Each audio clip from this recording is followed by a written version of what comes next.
শহরের মানুষের দীর্ঘদিনের দাবি ছিল ধূপগুড়িতে একটি কমিউনিটি হল তৈরি করা হোক। আর সেই মতো বাম আমলে জেলা পরিষদের তরফ থেকে ধূপগুড়ি বাজারে এই কমিউনিটি হলটি তৈরি করা হয়। তবে উদ্বোধনের পর থেকেই এই কমিউনিটি হলের একাধিক ত্রুটি সামনে উঠে আসে। আর আজকের তারিখে দাঁড়িয়ে এই হলটির বেহাল অবস্থা। সেই কমিউনিটি হলের পাশে রীতিমতো নোংরা আবর্জনা স্তূপ, পাশাপাশি কমিউনিটি হলের যে বিল্ডিং এর গায়ে দেখা যাচ্ছে আগাছায় ভর্তি হয়ে গেছে। কমিউনিটি হলের পরিকাঠামো এই মুহূর্তে খুবই খারাপ, যেখানে আর কোনো রকম ভাবে সাংস্কৃতিক অনুষ্ঠান করা রীতিমতো সমস্যার কারণ হয়ে দাঁড়িয়েছে।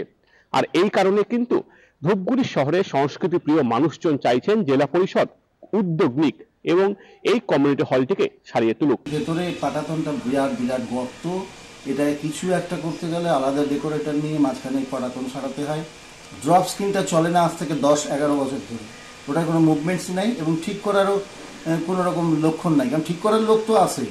মঞ্চের পর্দা বিভিন্ন জায়গাতেই নষ্ট হয়, ঠিক হয়, তো এটা 10-12 বছর ধরে মঞ্চের পর্দা ঠিক হয়নি। এই মুহূর্তে কোনো স্কাই নাই, উইংস নাই, কিছু নাই। দীর্ঘদিন থেকে বেহাল। আমরা বোধহয় 3 মাস পার হয়েছে আমাদের বয়স।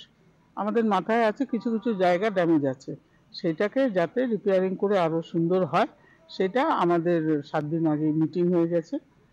সেই মিটিংয়ে আমাদের পাস হয়ে গেছে যে জেলা পরিষদের যে জায়গাগুলো আছে সেগুলো বাংলোগুলো আছে, তবে বিভিন্ন জায়গা আছে সেগুলো রিকভারি এবং রিপেয়ারিং। আজকে বেহাল অবস্থা, ভেতরের অবস্থা অনেকটাই খারাপ।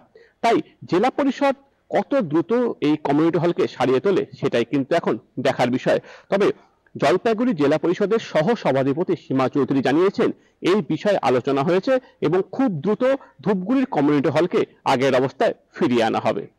আমার শহর ধূপগুড়ি থেকে কৌস্তব ভৌমিক, কলকাতা টিভি।